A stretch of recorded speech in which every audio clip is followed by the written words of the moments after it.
Жалал Абад шаарынын атын өзгөртүү боюнча сунуш берилди. Шаардык кеңештин депутаттары колдоо тапты.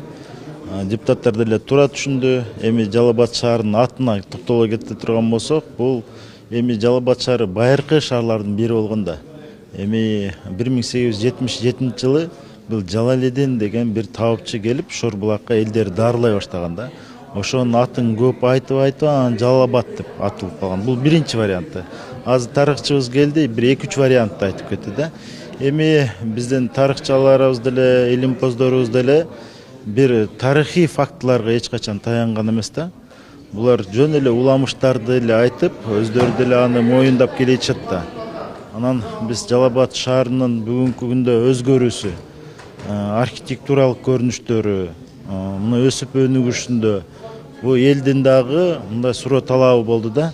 Жалал Абад шаарынын атын өзгөртүп бергиле дегенчи. Бул бүгүн эле же кече эле өзгөртүү боюнча сунуш түшкөн жок да. Буга чейин дагы эл тарабынан ушундай сунуштар түшүп келаткан да. Ошол сунушту биз эмнеге сунуштабайбыз, элдин үнүн биз жеткиришибиз керек да деген ниетте мына шаардык кеңештин депутаттарына сунушту бердик. Депутаттар деле мына суроо жооп өтө деле болгон жок, себеби тарыхчыны чакырганбыз, тарыхчы бардыгын айтып берди да.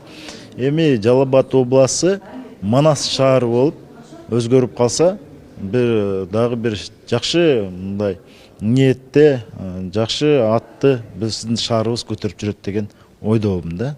Жалал Абад шаары деген иш кагаздардын бардыгы өзгөрөт. Эми бул боюнча жогорку жетекчиликтердин тапшырмасын алайык. Биз иштейбиз. Бүгүнкү сунушту биз Кыргыз Республикасынын Жалал Абад областындагы өкүлчүлүккө беребиз. Ал өкүлчүлүк жогорку кеңешке депутаттарга алып кирет. Ошол жактан колдоо тапкан болсо Манас шаары болуп, Кудай буйруса биздин шаар аталып калат да.